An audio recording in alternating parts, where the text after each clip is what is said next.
Hola, muy buenas tardes a todos. Mi nombre es Fausto y el día de hoy les voy a presentar generalidades de inmunizaciones, donde hablaremos acerca de la inmunización como tal en general, de los tipos de vacunas, de la red de frío, de cómo se almacenan, sobre todo. Bueno, el tema es inmensamente amplio, pero traté de recalcar los temas más importantes.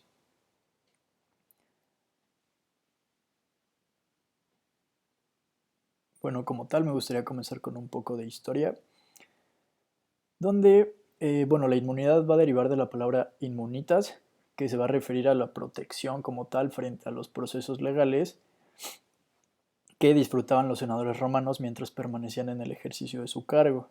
De ahí proviene como tal la palabra inmunidad. Y bueno, se va a atribuir a Tucídides en el siglo V a.C. en Atenas la primera mención a la inmunidad frente a una infección a la que él llamó peste, pero como tal esta peste pues no se refería a la peste que todos conocemos. Ahí está la imagen de Tucídides.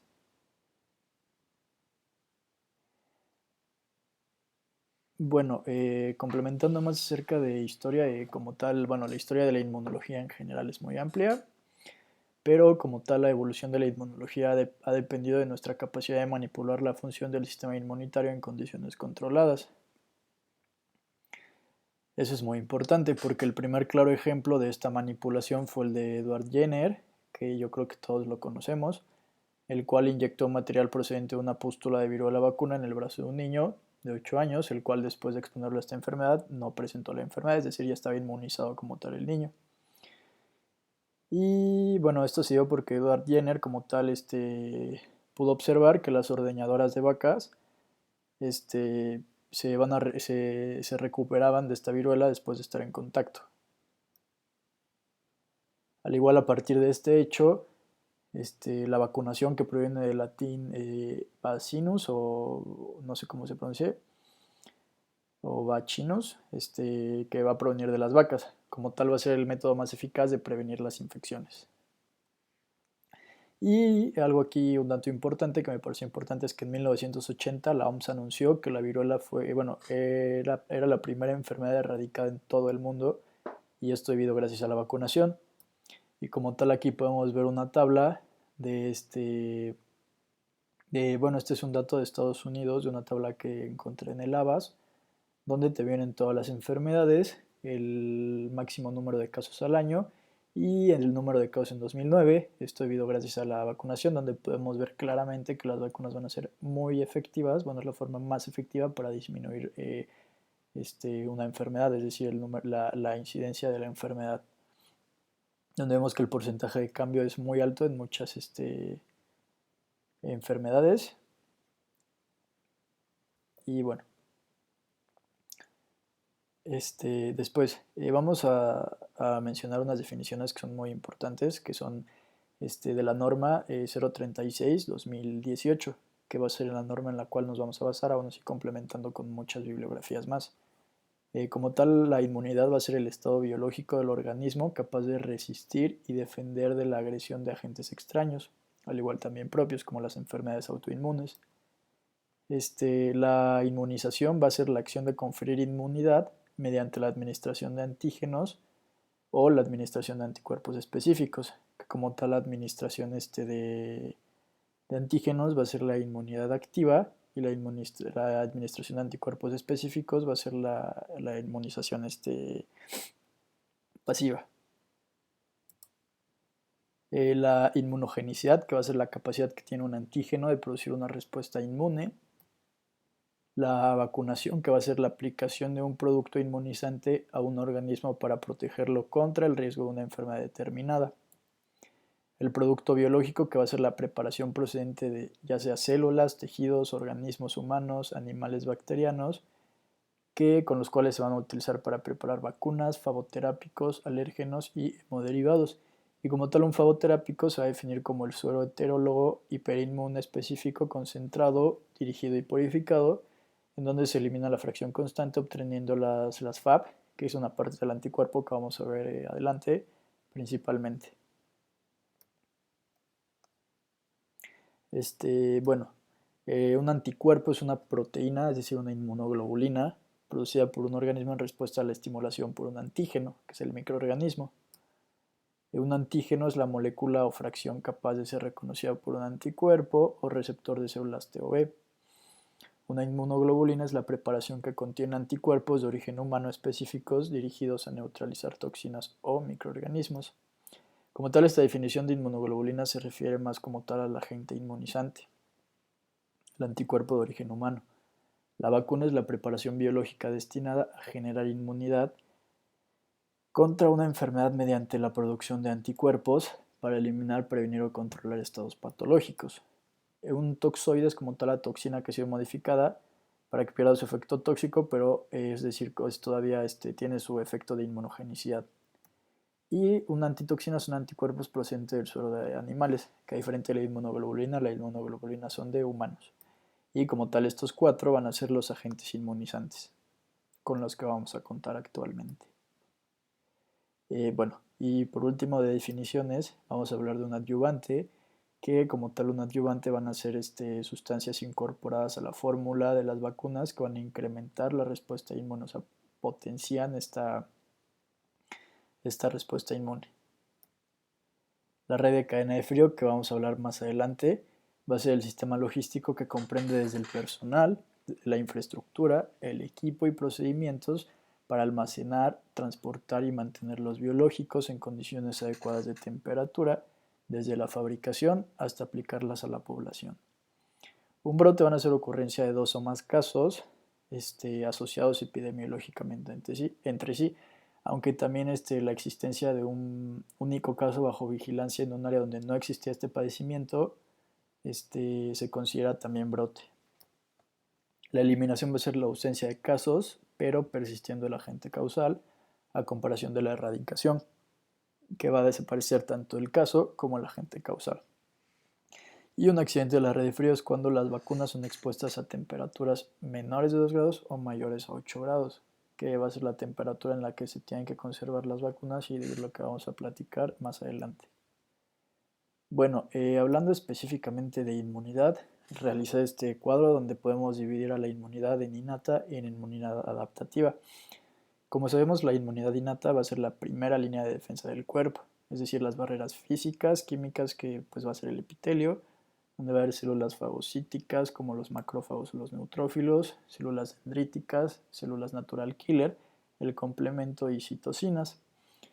La inmunidad adaptativa, que va a ser la que nos va a interesar en este caso, se va a dividir en inmunidad humoral e inmunidad celular. Así a grosso modo, la humoral pues, es la medida por anticuerpos que van a ser producidos por los linfocitos B. Y estos anticuerpos como tal van a reconocer a los antígenos, neutralizan su infecciosidad y los marcan como una diana para su eliminación, que es la famosa opsonización.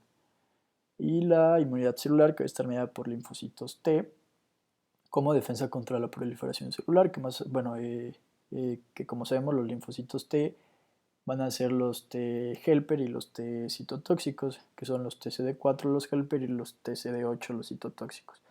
Y a su vez los TCD4 van a ser TH1, TH2 y TH17.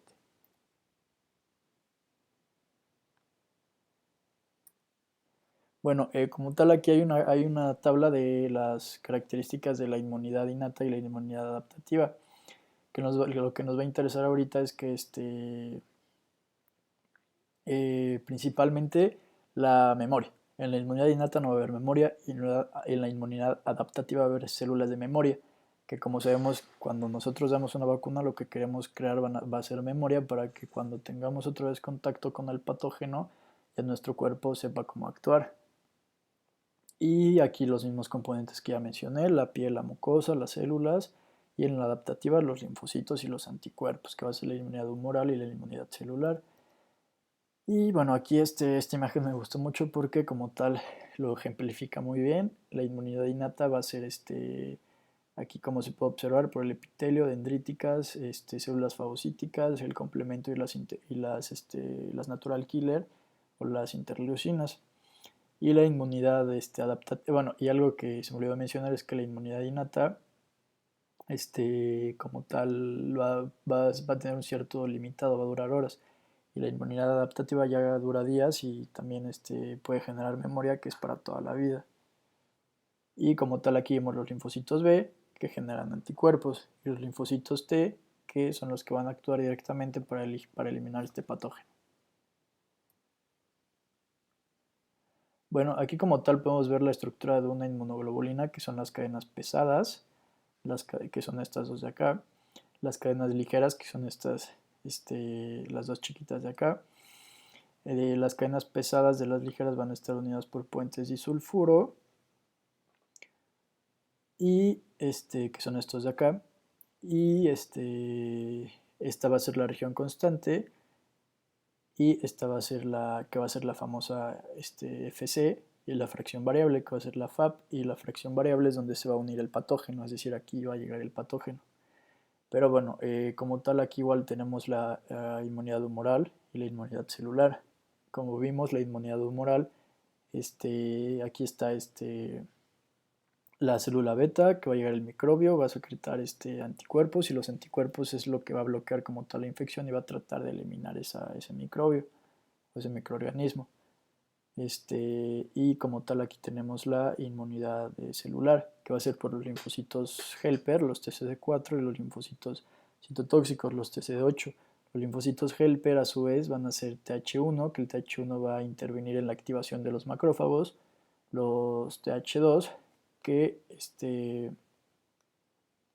los TH2 van a intervenir en la estimulación de los linfocitos B para producir anticuerpos. Entonces, como tal, aquí la celular también puede, como tal, generar la humoral, ya que los TH2 van a estimular a los linfocitos B para que generen anticuerpos, y los TH7 que van a intervenir en la eliminación de los antígenos extracelulares, que como vemos aquí.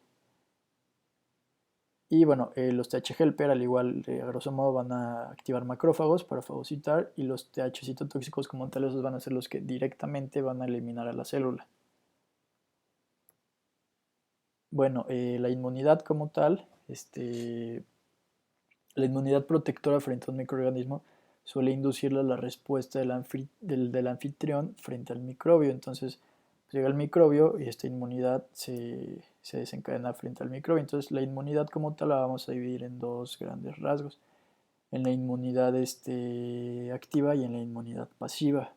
La inmunidad activa va a ser se despierta por la exposición a un antígeno extraño para producir anticuerpos, es decir, meterle el antígeno a la persona para que el cuerpo empiece a producir anticuerpos, y se va a administrar mediante una vacuna o un toxoide, que ya vemos las definiciones.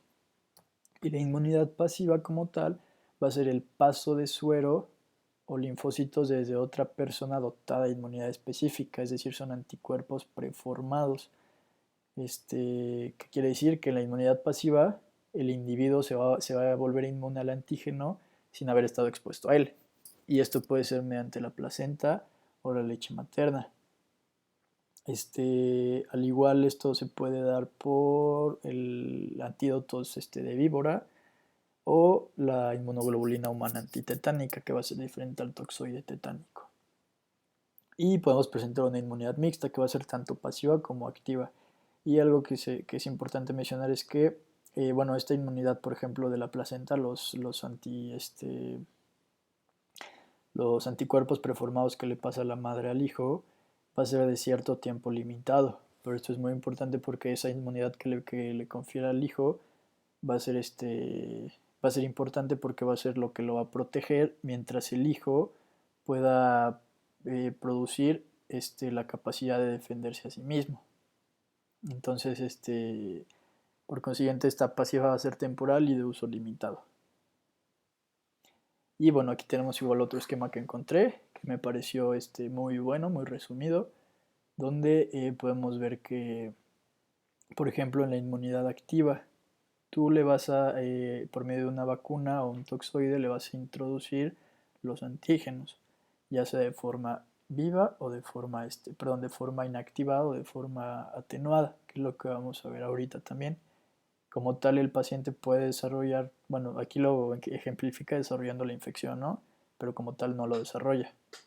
Y el paciente se recupera, va a generar especificidad y va a generar memoria, que eso es lo más importante. Y una inmunidad pasiva va a ser como tal administrar este suero, los anticuerpos preformados. Entonces se le administra al paciente, aquí lo ejemplifica desarrollando la infección, se recupera y como tal genera especificidad, pero no genera memoria. Por ejemplo, la inmunoglobulina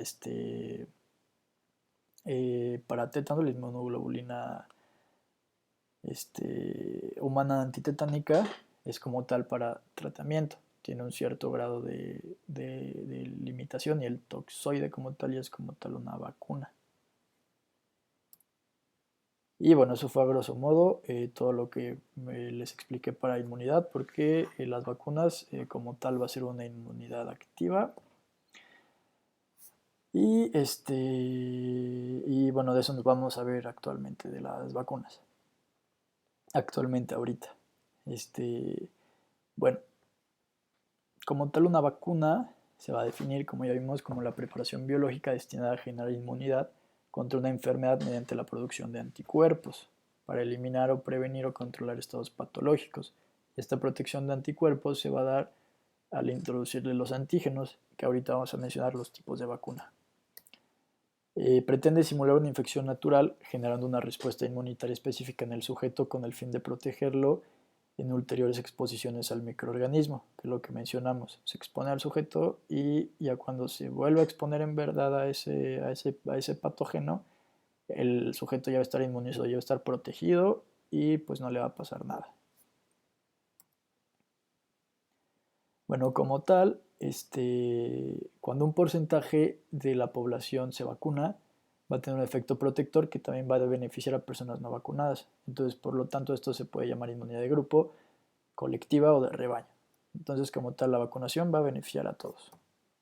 Las vacunas precisan de varias dosis para generar una respuesta inmunitaria suficiente y duradera. Y como tal, los factores que influyen en la calidad de la respuesta van a ser la edad, la composición de la vacuna, los adyuvantes y el número de dosis, porque hay varias vacunas que requieren varios números de dosis. Entonces, si tú le metes solo una dosis y ya no le metes el refuerzo, pues ya no va a tener la misma efectividad que tenga cuando le des todas las dosis que se le tienen que dar. Entonces, ¿cuáles son los beneficios de la vacunación? Los beneficios de la vacunación van a ser la disminución de la morbimortalidad de la especie humana, ahorro de los costos en atención sanitaria, la erradicación de patógenos, la interrupción de transmisión de los patógenos y, bueno, como tal, la mejor prueba de poder, del poder de las vacunas es que en cuanto a estas vacunas, bueno, la cobertura decae, las enfermedades no erradicadas resurgen. Esto es por culpa de los movimientos antivacunas, que ahorita está muy de moda no vacunar al niño. Bueno, como tal, ¿cuáles son los componentes de las vacunas? En general, las vacunas se van a componer de esto, del antígeno o de la fracción del mismo. Van a tener disolventes, como puede ser agua, solución salina o líquidos complejos. Van a tener conservadores, como el fenol, el 2-fenoxietanol, el tiomersal, que son para aumentar el tiempo de validez de la vacuna. Van a tener estabilizadores, como gelatina, para mantener la estabilidad de los distintos componentes de la vacuna frente a la temperatura, frente a la luz, y así poder mantener su eficacia. Van a tener antibióticos, donde mencionaba que el más utilizado iba a ser la neomicina, para prevenir la contaminación de la vacuna, y los residuos, que van a ser los productos que quedan de la fabricación. Agentes inactivantes, como formaldehído, glutaraldehído, propiolactona, residuos celulares, y también, bueno, como proteína de huevo, levaduras y antibióticos, que ahorita vamos a tocar un poco acerca de la alergia al huevo. Y van a tener los famosos adyuvantes, que van a aumentar la respuesta inmunitaria de los antígenos, como derivados de aluminio, hidróxido y fosfato de aluminio. Como tal, el fenol y el 2-fenoxietanol van a ser potentes fungicidas, bactericidas, sanitizante, antiséptico y desinfectante. Entonces estos conservantes pues sí son muy importantes. Al igual el tiomersal va a actuar de la misma manera, solo que mencionaba que el tiomersal te podía causar más reacciones alérgicas. Bueno, como tal, los nuevos adyuvantes pueden ser virosomas, MF59, AS03 o AS04, que van a ser estos muy necesarios para estimular más a la inmunidad con menor dosis de vacuna y así poder asegurar la producción de las mismas para toda la población a un costo de producir más efectos adversos locales. Y bueno, como tal, sí, pues eso sería como tal lo importante, que bueno, hay ciertas vacunas que tienen estos nuevos adyuvantes. Bueno, la clasificación. La clasificación de las vacunas van a existir numerosas clasificaciones de la vacuna y esto va a depender, por ejemplo, según la composición se pueden clasificar en víricas y en bacterianas. Según su síntesis se pueden clasificar en función a la purificación de antígenos, son recombinantes o por vacunología inversa. Según su naturaleza pueden ser atenuadas, que van a ser que tienen como tal el microorganismo vivo, o inactivadas, que van a tener al microorganismo muerto, pero todavía con capacidad de generar una respuesta inmune. Y como tal nos vamos a quedar con una, ¿cómo se llama? Una clasificación que lo va a dividir más fácil, que va a ser por microorganismos enteros, vacunas de subunidades, vacunas de toxoides y vacunas de ADN de nano o de nanopartículas de células dendríticas o de vectores recombinantes, que son las que se están estudiando actualmente. Entonces, empezando con la de los microorganismos enteros, como tal, como lo dice su nombre, van a contener el agente infeccioso completo. Y estas a su vez se van a dividir en vacunas vivas o atenuadas y en vacunas muertas o inactivadas. Las vacunas vivas se van a obtener mediante pases sucesivos del microorganismo por medios de cultivo hasta conseguir una reducción de su virulencia, pero van a conservar su capacidad inmunógena. El microorganismo va a producir una infección casi siempre inaparente que genera una respuesta inmunitaria similar a la que se hubiese producido por una infección natural, como ya lo vimos, la inmunidad humoral, perdón, la inmunidad activa puede ser humoral o celular, generando memoria, que eso es lo que nos importa ahorita. Se recomienda una segunda dosis para corregir posibles fallos primarios de la vacunación, aunque también mencionaba que estas vacunas vivas puede bastar con una sola dosis para que quede inmunizado, pero pues se recomienda esta segunda como tal para prevenir posibles fallos. Y las vacunas muertas o inactivadas se van a inactivar por medios físicos, ya sea por calor o por medios químicos como el formol. Entonces, la respuesta inmune suele ser menos potente que con las anteriores y además de precisar varias dosis suelen asociarse a adyuvantes que van a potenciar su inmunogenicidad. Entonces, ejemplos de vacunas vivas o atenuadas y los cultivos va a ser, por ejemplo, la famosa BCG, que como sabemos va a estar cultivada en el bacilo de Calmedi-Guerin, no sé si así se pronuncie, que le da su propio nombre, por eso se llama BCG, que son las iniciales. La vacuna de la influenza A y B, que van a ser cultivadas en huevos embrionados de gallina o en cultivos celulares también, pero como tales en huevos embrionados de gallina, que ahorita vamos a platicar un poco más de eso. Y la triple viral, que igual puede ser cultivada en cultivos celulares o embriones de pollo. Entonces, el método de inactivación por calor húmedo se va a basar en colocar el frasco del biológico con el sobrante en un recipiente que resista altas temperaturas. Entonces, se va a introducir en autoclave en una olla a presión, se somete a una temperatura de 121 grados durante 15 minutos como mínimo. Y así, pues el microorganismo pues, se puede decir que queda inactivado. Entonces, la clasificación según las subunidades se va a clasificar, va a contener al agente infeccioso incompleto, que a comparación de estas las anteriores, que es la de los microorganismos enteros, que lo tiene completo. Estas, como tal, se van a clasificar en víricas y en bacterianas. Las víricas contienen fragmentos específicos del virus en cuestión, y las bacterianas son los componentes de bacterias, que generalmente van a ser polisacáridos capsulares y se pueden encontrar de forma aislada, como la neumocócica 23 valente, y conjugado con una proteína transportadora que va a aumentar su inmunogenicidad, como la de hemófilos influenza de tipo B, la de neumococo y la de meningococo C. Bueno, como tal, esta conjugación se va a hacer, bueno, la conjugación va a decir que, bueno, va a ser unir un polisacárido capsular bacteriano con una proteína, ya sea sintética o un toxoide.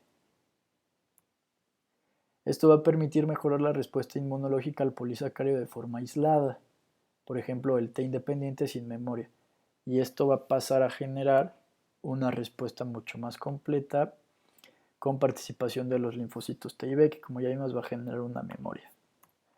Entonces, como tal, esta conjugación va a tener una capacidad de erradicar las bacterias de la nasofaringe, incluyendo un estado de portador y contribuyendo a la génesis de la inmunidad del grupo. Entonces, como tal, estas conjugadas se podría decir que son como tal un poco más completas.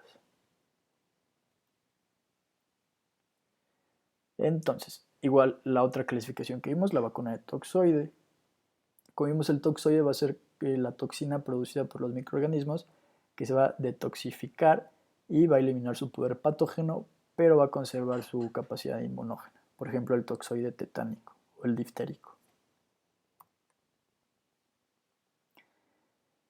Y vamos a tener las vacunas nuevas que vimos, que son las del ADN de plásmidos, nanopartículas, células dendríticas o vectores recombinantes, pero como tal esto va a estar en fase de investigación, que utilizan nuevas tecnologías de producción y van a tener resultados prometedores.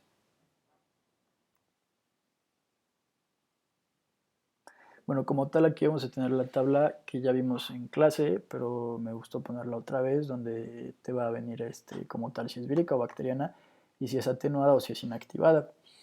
Y ya como tal vírica, como ya vimos que puede ser entera o de subunidades, y las bacterias que puede ser acelular, el polisacárido, entera, la proteína de superficie o el toxoide. Y aquí ya nos vienen todas las vacunas que tenemos y cómo se van a dividir una de estas. Bueno, aquí es lo que comentaba de la alergia al huevo. Como tal, hay personas que van a ser alérgicas al huevo, pero esto va a depender mucho. Por ejemplo, las consideraciones más importantes serán la triple viral y la de la influenza. La triple viral se va a poder administrar aunque tenga alergia al huevo y con reacción anafiláctica. Esto no causa mayor problema. A diferencia de la influenza, si en la influenza tienes datos de alergia al huevo, se puede administrar en tu centro de salud perfectamente. Pero si tienes una reacción anafiláctica al huevo, esta va a estar contraindicada. La única indicación de esta va a ser que tenga mucho beneficio para el paciente, lo debe valorar un alergólogo y se tiene que administrar en el hospital fraccionadamente para tratar de controlar cualquier reacción anafiláctica que pudiera llegar a tener. Y como tal aquí encontré un algoritmo donde, por ejemplo, te viene la alergia a la proteína del huevo. Si tienes antecedentes de reacción anafiláctica previa tras la administración, está contraindicada, como ya mencioné. Pero si no tienes antecedentes de anafilaxia, por ejemplo, te vas aquí que dice alergia alimentaria al huevo con no anafiláctica, se puede administrar la vacuna de la influenza en su centro de vacunación, el normal, dosis única, y solo pues le debes dar un tiempo de 30 minutos, ¿no? Para ver si no presenta alguna reacción. Y si no tienes estos antecedentes, pero, bueno, de reacción anafiláctica previa tras la administración de la vacuna antigripal, si no los tienes, pero tienes alguna reacción anafiláctica con la alergia alimentaria al huevo, es decir, comiste el huevo y presentaste una reacción anafiláctica, ya lo tiene que valorar el alergólogo haciéndole las pruebas como la de PRIC y RAST, si son positivas, que son las pruebas para las alergias.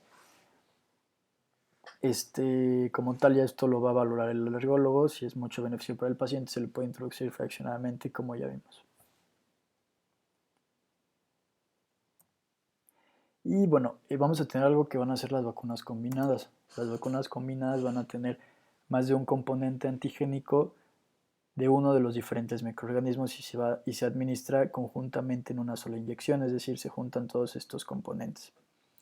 Como tal, es importante mencionar que ninguna vacuna combinada mezcla componentes atenuados con inactivados en un mismo preparado. Entonces, por lo general, o son inactivados o son atenuados, pero no se puede mezclar atenuado con inactivado en un mismo preparado. Como tal, las ventajas de estas vacunas combinadas van a ser que va a disminuir el número de inyecciones, una comodidad sumamente buena para el paciente, va a haber reducción de efectos secundarios, disminución de la exposición a excipientes, facilitar las oportunidades de la vacunación, mejorar las coberturas vacunales, permitir la vacunación simultánea de varias enfermedades, posibilitar la incorporación de nuevas vacunas, simplificar los programas de vacunación, facilitar la unificación de las pautas vacunales, ahorro de material y de tiempo de administración y por último una facilidad de transporte y almacenamiento de su conservación. Ejemplo de estas vacunas combinadas pues es la pentavalente que todos conocemos o la triple viral. Y bueno, se deben reunir una serie de condiciones para poder hacer estas vacunas combinadas. La primera es que una estabilidad durante un reposo de tiempo razonable bajo unas adecuadas medidas de conservación, es decir, de 36 a 48 meses. Que tenga una inmunogenicidad y eficacia similar a la de sus componentes por separado, es decir, que sirva de la misma manera por separado que combinada. Que tenga la misma edad que sea la misma edad cuando administres misma edad de administración para cada uno de ellos y mínima reactogenicidad local y general, es decir, mínimas reacciones adversas y como tal ausencia de interferencia inmunológica entre los antígenos que contiene. Al igual una posibilidad de integrarse al calendario de vacunación, que pues en la mayoría de los casos sí se integra, y un volumen para inyectar tolerable y adecuado. Y bueno, aquí puse muchas consideraciones que se me hicieron importantes de la norma 036. Bueno, vamos a empezar con que en el primer y segundo nivel de atención las vacunas se tienen que aplicar los 365 días del año y el tercer nivel va a apoyar prácticamente estas acciones de la vacunación, es decir, el tercer nivel pues, te puede derivar a tu hospital de segundo y de primer nivel para aplicarte la vacuna.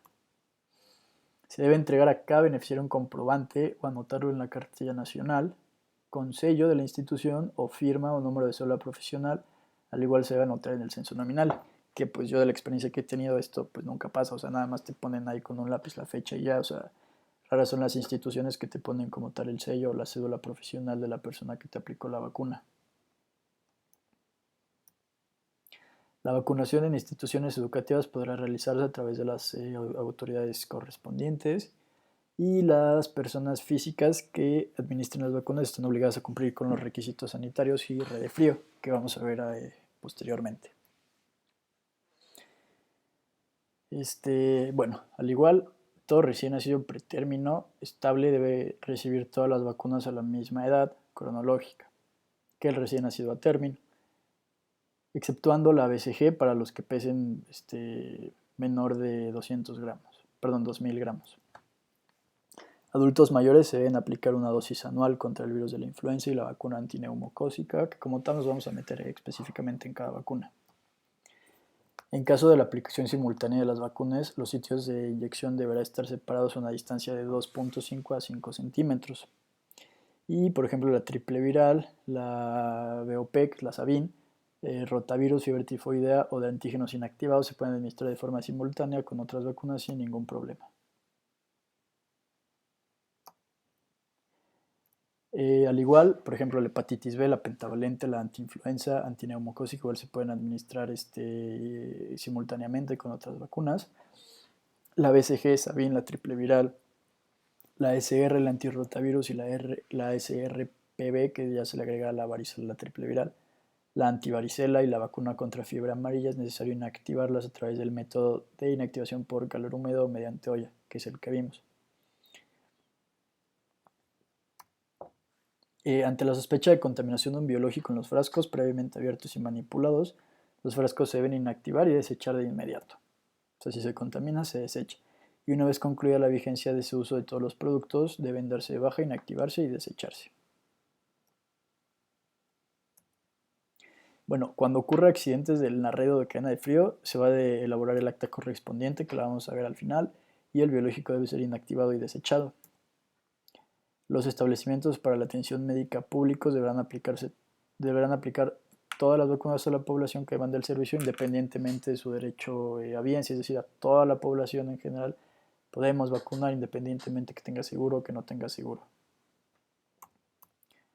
Y cuando el biológico presenta alteraciones en su apariencia, esta se debe de informar al proveedor, a la Comisión Federal para la Protección de Riesgos Sanitarios, y ellos van a determinar el seguimiento. Y como tal, se debe llevar a cabo acciones de vacunación en, en centros para la atención, cuidado y desarrollo integral infantil, casas de cuna y orfanatos, en escuelas, albergues, internados, asilos, consejos tutelares, reclusorios y casas hogar, fábricas, empresas e instituciones públicas, campos de refugiados, jornaleros, grupos de migrantes, personal militar, hospitales y centros de atención para enfermos psiquiátricos. Entonces, como vemos, esta red de vacunación es muy amplia y se debe de proporcionar a toda la población en general, abarcando la mayor parte posible. Y bueno, vamos como tal ya a entrar al tema del almacenamiento de la vacunación, de la red de frío. Entonces, para comenzar todo esto me gustaría empezar con los periodos de almacenamiento. Los periodos de almacenamiento van a ser muy importantes como podemos ver en la imagen. Se empieza desde el laboratorio desde el que se produce la vacuna. De ahí pasa a un almacén nacional. Del almacén nacional pasa a un almacén estatal, que es el del estado. Del almacén estatal pasa a un almacén jurisdiccional, que es como tal el almacén municipal, el del municipio. Y del municipal pasa a una unidad de salud, y de la unidad de salud ya pasa a la población. Es muy importante seguir todos estos escalones, ya que si lo sigues como van, el transporte, el almacenamiento, todo va a ser de manera adecuada, respetando la temperatura, y que la vacuna se proporcione de manera adecuada y tenga la eficacia y la efectividad necesaria. Entonces, empezando con el almacén nacional, estos van a ser conservados en cámaras frías. Ahorita vamos a tocar el tema específico de las cámaras hasta las autoridades correspondientes a nivel estatal. Como tal, estas autoridades van a avalar la calidad de los productos y van a autorizar su distribución. El almacén estatal va a ser el sector salud, que va a almacenar las cámaras frías y las precámaras, que igual ahorita las vamos a tocar. La capacidad de estos equipos debe ser suficiente para el almacenamiento de las necesidades, pues ahora sí que de todo el estado a nivel de los municipios. El almacén jurisdiccional, que va a concentrar el biológico requerido para las unidades de salud, centros regionales, y como tal debe de contar con cámara y precámara. Y la unidad de salud, que la unidad de salud ya como tal cuenta con los refrigeradores y los termos, que vamos a ver igual ahorita, que van a tener las dotaciones mínimas ordinarias y para una semana nacional de salud. Entonces, pues sí debe de contar con las vacunas necesarias. Entonces, como tal, aquí vamos a ver el tiempo que debe de almacenar estos como tal niveles. Y es muy importante mencionar que el tiempo no es acumulativo. Es decir, llega del laboratorio general al almacén y se puede dar un máximo de tal tiempo para guardarse. De ahí pasa al almacén estatal y se reinicia ese tiempo, no se acumula el tiempo. Entonces, en un almacén estatal se puede almacenar máximo 18 meses o hasta su fecha de caducidad. En el nacional. En el estatal es un almacén de máximo 6 meses a partir de la fecha de recepción del nivel federal, bueno, del nacional, que es el que mencioné que no es acumulativo. En un almacén jurisdiccional se va a almacenar hasta 4 meses a partir de la fecha de recepción del nivel estatal. Y en una unidad de salud se puede almacenar hasta máximo 2 meses. Otra bibliografía encontré que hasta máximo 3 meses a partir de la fecha de recepción del nivel local. Y bueno, como ya mencioné, el tiempo no es acumulativo. A partir de la fecha de recepción en el nivel estatal, la estancia de vacuna en la entidad federativa no debe rebasar los 6 meses. El periodo de almacenamiento de los sueros fagoterápicos, antitoxinas e inmunoglobulinas, incluida la vacuna antirrábica, dependerá de la fecha de caducidad de cada uno de estos biológicos. Bueno, que estos periodos que mencioné como tal son de vacunas y el fagoterápico, la antitoxina es como tal, se debe almacenar hasta la caducidad de cada uno de estos. Bueno, entrando a la red o cadena de frío, como ya vimos, esta se va a definir como el sistema logístico que comprende el personal, infraestructura, equipo, procedimientos para almacenar, transportar y mantener los biológicos en condiciones adecuadas de temperatura desde que se fabrica hasta que llega a la población objetivo. Esto es de suma importancia debido a que, pues si no se tienen las medidas adecuadas, ya sea de temperatura, de almacenación, de todo lo que vamos a ver a continuación, pues la vacuna no va a ser efectiva y pues prácticamente no le estaremos inyectando nada al paciente. Y lo que queremos con esto pues es reducir como tal las transmisiones, todo para poder erradicar al patógeno. No sirve de nada inyectarle algo al paciente que no le va a servir. Bueno, todos los productos biológicos van perdiendo paulatinamente su potencia. Entonces, por esta razón, estos productos van a tener una fecha de caducidad y esta fecha de caducidad va a ser válida si el biológico se conserva en la temperatura adecuada, que va a ser de 2 grados a 8 grados centígrados. Y como tal, aquí encontré igual otra tabla donde, por ejemplo, ya vimos el nivel central, regional y local de 6 a 18 meses, de 3 a 6 meses y de 1 a 3 meses. Y como tal, la temperatura de almacenaje, pues en general va a ser de 2 a 8 grados. Aunque, por ejemplo, en la antimalárica, la antipoliomielítica, la OVP y la BCG puede llegar a estar a temperaturas más frías, sin que afecte a la vacuna, que igual ahorita lo vamos a ver. Bueno, como tal, los elementos de la red o cadena de frío van a ser 4 elementos importantes. Primero, la refrigeración. Esta refrigeración se puede dar a través de tres formas: de cámaras frías, de refrigeradores y de termos. Y vamos a tocar específicamente cada uno de estos. El registro y control de la temperatura, esto también es muy importante, desde su empaque hasta su aplicación. Se debe de ir registrando seguido. El transporte y el registro y control de los biológicos. Esos son los elementos de esta cadena de frío. Bueno, en cuanto al transporte, deberá ser transportado ya sea por vía aérea o terrestre, equipado con una unidad refrigerante, incorporando sensores y una carátula de registro térmico con indicador continuo de la temperatura interna. Que como vamos a ver, estos son la imagen de la derecha, se pueden ver los termos, ahorita los vamos a ver. Y deberá seguir el orden y la temperatura visto anteriormente, al igual deberá tener un registro de temperatura, es decir, los termómetros, se debe ir registrando la temperatura continuamente y se debe seguir el orden, es decir, de nacional pasa a estatal y de estatal a municipal y de municipal ya como tal a la unidad local que te va a poner la vacuna. Se debe respetar ese orden y la temperatura de 2 grados a 8 grados centígrados. Al igual deberá seguir el orden de los periodos de almacenamiento, que es lo que acabo de mencionar. Bueno, como tal, el registro de la temperatura interna de las unidades y en termos se registrará como mínimo 2 veces durante la jornada laboral o más frecuentemente si se cuenta con termómetros en las unidades refrigerantes los 365 días del año. Es decir, se puede monitorizar más de 2 veces si es que se cuenta con esto. Al igual, las cámaras frías y los refrigeradores deberán estar sujetos a programas de mantenimiento periódico y los instrumentos de medición deberán tener fechas de calibraciones vigentes, muy importante también.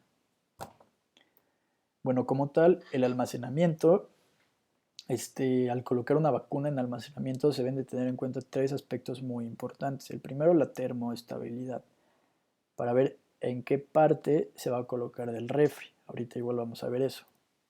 La accesibilidad y la caducidad. Y como tal, como ya vimos, el almacenamiento se puede almacenar en 3 grandes aspectos: en las cámaras de refrigeración, en los refrigeradores y en los termos o cajas térmicas. Como tal, las cámaras de refrigeración pues se van a encontrar a nivel nacional, a nivel estatal y hasta se pueden encontrar a nivel municipal, y a los refrigeradores van a ser más a nivel local. Y las cajas térmicas da igual a nivel local y más para la transportación o las jornadas de vacunación. Bueno, empezando con las cámaras de refrigeración.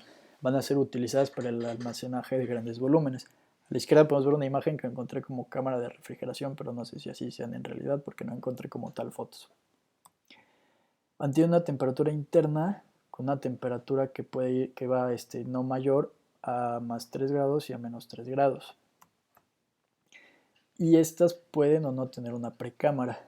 ¿A qué se refiere con la precámara? Se refiere al área designada para la realización de los registros necesarios para el control, recepción y distribución de la salida de las vacunas, que pues se recomienda que tenga más una precámara. Como tal, estas cámaras de refrigeración tienen que tener un sistema de emergencia que puede llegar a trabajar hasta 12 horas después de que falle esta refrigeración, que es muy importante. Y se recomienda ponerle luz fría, no que es la luz blanca, no la amarilla, porque puede llegar a generar calor. Esto es a grosso modo la cámara de refrigeración, porque si me meto ahorita en el tema de cámara de refrigeración puedo sacar miles de cosas más. Bueno, en cuanto a los refrigeradores, aquí es donde vamos a tocar más el tema de los refrigeradores, ya que estos van a ser muy importantes y son los que nos podemos encontrar en los hospitales. Los refrigeradores van a ser utilizados para volúmenes medios en los niveles ya sea municipales o ya zonal y en unidades médicas. Si se maneja una temperatura, bueno, se maneja una temperatura, perdón, me estoy confundiendo. Estos refrigeradores como tal van a tener también un congelador. El congelador va a manejar una temperatura menor a los 0 grados centígrados y el refrigerador debe de manejar una temperatura de 2 a 10 grados centígrados, que ahorita vamos a ver bien cómo fluye todo esto dentro del refrigerador. Y estos refrigeradores deben de cumplir con estos siguientes requisitos: que se han instalado en un ambiente fresco, ventilado, con sombra, alejado de fuente de calor. Estos refrigeradores deben estar separados 15 centímetros de la pared y como mínimo 45 centímetros del techo. Estos refrigeradores a su vez deben estar colocados en una superficie horizontal y nivelada para que todo quede perfectamente colocado dentro del refrigerador. Encontré esta imagen que te dice súper bien todas las características del refrigerador, de cómo debe de ser. Algo que hace mucha importancia aquí es que no se debe de guardar otra cosa que no sean las vacunas o los paquetes fríos, que son los que se van a meter en los termos. Es decir, únicamente vacunas y paquetes fríos. No se debe de guardar alimentos, que el refresco, que lo que quiera meter la enfermera, del topper, nada. O sea, no se debe guardar absolutamente nada. Entonces, entrando al refrigerador, aquí lo principal que nos menciona es que no se deben de congelar los diluyentes, es decir, las vacunas. Se tiene que verificar la formación de hielo en el congelador, ya que el grosor de la capa no debe superar los 1.5 centímetros. Eso es muy importante, porque si no esto va a generar más frío y hay vacunas que no son tan que son termoestables y que no pueden bajar tanto la temperatura, porque si no esas vacunas ya no van a servir. Ubicar un número moderado de paquetes fríos en el congelador. Estos paquetes fríos los vamos a ver a continuación para los termos. No se deben guardar alimentos, como ya mencioné. El monitoreo térmico interior con un termómetro. Normalmente el termómetro se va a ubicar al centro y ese termómetro va a ser muy importante. Ahorita igual vamos a tocar un poco el tema acerca de los termómetros. Dejar los estantes de la puerta libres. Esto igual mencionaba, muy importante, que no se debe colocar nada en estos estantes para que fluya también este flujo. No poner vacunas en los estantes inferiores ni en la puerta, es decir, no poner nada en los estantes interiores de las puertas. Y como tal también las plantillas de registro de temperatura y control diario se deben de mantener entre 2 y 8 grados, que ya los vimos. Dejar espacio entre las vacunas para que circule el aire frío. Mantener los diluyentes refrigerados. Y algo igual que hacía mucho hincapié es mantener estas puertas siempre cerradas, que como mínimo, como máximo, pues se pueden abrir 2 veces al día para retirar y guardar las vacunas, para controlar la temperatura del interior. Pero pues como tal, si se necesita abrir más veces, pues se abrirán más veces. Al igual, algo que hacía hincapié era en las botellas de agua. Como vemos aquí hay botellas de agua hasta abajo. Estas botellas de agua van a ser muy importantes, porque, bueno, lo primero que tenemos que ver es que estas botellas se llenan de agua y se tienen que tapar. En un refrigerador de 250 litros se ponen 6 botellas de 2 litros. En un refrigerador de 350 litros se ponen 6 botellas de 2 litros. Perdón, 8 botellas de 2 litros. En un refrigerador de 500 litros se ponen 10 botellas de 2 litros. Y como tal, las botellas deben de estar paradas con una distancia de 2 centímetros, 2.5 centímetros entre ellas. Y la pared de la heladería, del refrigerador, deben de estar ubicadas hasta abajo. Es decir, como podemos ver aquí en la imagen, no se deben de ubicar ni en los contenedores internos de las puertas, deben de estar hasta abajo estas aguas. Como tal, estas van a servir específicamente para recuperar la temperatura interna más rápido. Como tal, Eh, ¿Qué iba a decir? Bueno, van a servir para esto, para como recuperar y regular la temperatura interna del refrigerador. Y bueno, algo que me faltó mencionar aquí es que las vacunas van a tener que estar separadas entre ellas para que circule el aire frío, no se deben de pegar entre ellas. Al igual como vamos a ver después que viene la norma, estas vacunas deben de estar puestas en una charola. Y también algo importante a mencionar es que la temperatura de la mañana va a indicar la temperatura más baja, claro, porque pues toda la noche se queda cerrado el ventilador. Entonces, bueno, eso es importante porque algunos sitios, bueno, ahí puede cambiar la temperatura que ya más tarde porque pues se va a estar abriendo el ventilador y ahí también puede haber variaciones de la temperatura. Y cuando se modifica la temperatura del refrigerador, es decir, cuando está abriendo mucho por la tarde, es conveniente esperar a que una hora más para que como tal vuelva a agarrar esta temperatura y se pueda verificar de manera correcta la temperatura del refrigerador. Y bueno, como tal aquí vamos a tener el refrigerador. Esto es muy importante, cómo se deben de acomodar las vacunas. Según la norma 036, arriba se deben de poner los acumuladores de frío que van a ser para los termos. Después, bueno, algo que quisiera explicar antes es que, como vemos, en los primeros pisos va a ser la zona más fría y cuando va bajando es la zona menos fría. Entonces, como vemos aquí la circulación, pues va circulando, llega al congelador, que es la zona más fría, va bajando y conforme va bajando el aire, pues se podría decir que se va calentando, como va enfriando los productos, vuelve a subir y ya se ve, vamos, vuelve a subir y sube la temperatura, pero como tal aquí vemos que la zona más arriba es la zona más fría y la zona de más abajo es la zona menos fría. Entonces también como tal, estas botellas de agua que ya mencionamos van a servir para regular esta temperatura interna. Bueno, como tal lo de las botellas de agua no lo entendí muy bien, lo que entendí es que se regula esta temperatura, porque como tal esta agua pues va a estar fría y va a ir regulando la misma temperatura, al igual cuando se abren y cierran los refris, el agua al momento de cerrar la tapa va a permitir que esta temperatura de adentro pues se mantenga fría y se pueda ir regulando poco a poco.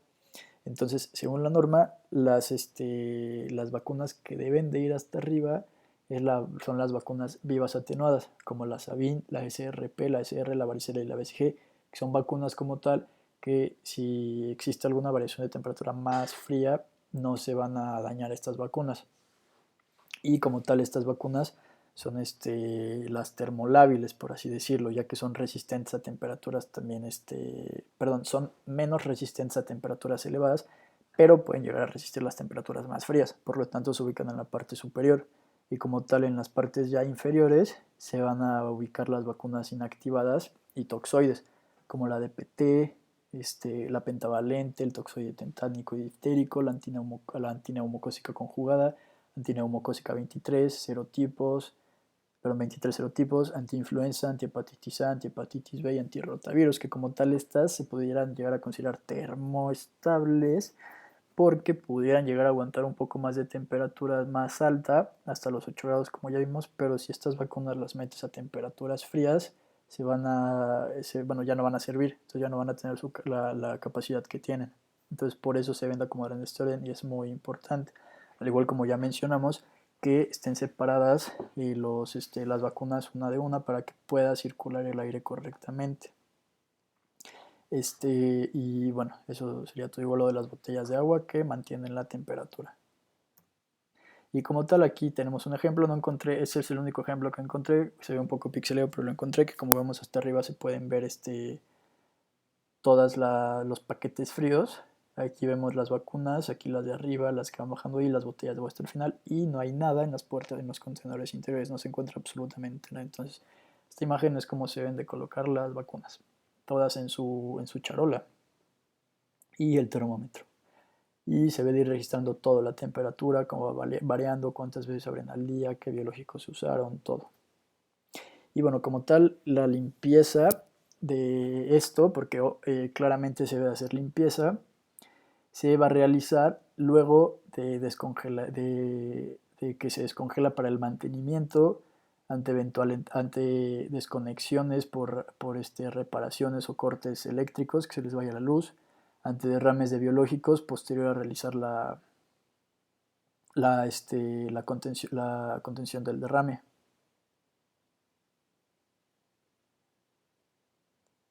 Y listo. Bueno, como tal en esta tabla, puse el, varias vacunas que encontré, por ejemplo, como vimos, ¿no? La BCG, que va a ser, va a depender del laboratorio y como tal se puede llegar a tolerar temperaturas bajas. Como ya mencioné, la EPT y la hepatitis que no se debe exponer a temperaturas inferiores. La hemófilus que también no se debe exponer a temperaturas inferiores. La hepatitis A que tampoco se debe exponer a temperaturas inferiores. Y, y pues sí, eso es, aquí tenemos más ejemplos. No, creo que lo había dicho al revés anteriormente, lo de la termoestabilidad y lo de la termolabilidad, pero pues ahí prácticamente me entendieron que unas se pueden exponer a temperaturas inferiores de lo que son y otras no se pueden exponer a esas temperaturas inferiores, como ya las vimos anteriormente, por eso es la importancia de guardarla en los diferentes niveles, unas arriba y otras abajo. Y bueno, como tal el almacenamiento. Este, El almacenamiento de estos refrigeradores es muy importante porque todos los diluyentes deben de estar perfectamente identificados, almacenarse en su charola junto a su respectivo biológico, es decir, identificarlos mediante etiquetas que se pueden adherir a las charolas o a los estantes, entonces todo debe estar perfectamente identificado. Al igual los datos que deben contener van a ser el tipo de vacuna, el número de lote, la presentación, la fecha de caducidad y su fecha de ingreso. Y al igual, bueno, mencionaba otra bibliografía que encontré que como tal afuera del refri se podía poner un croquis de dónde estaban ubicadas todas las vacunas. Y al igual poner las vacunas, que es decir, con las vacunas más viejas, por así decirlo, hasta adelante y las que recién llegaron hasta atrás para que así se vayan utilizando y no se vayan revolviendo y que no utilices la vacuna nueva en un paciente y la vieja la dejes hasta atrás y que se te caduque y que ya no sirva.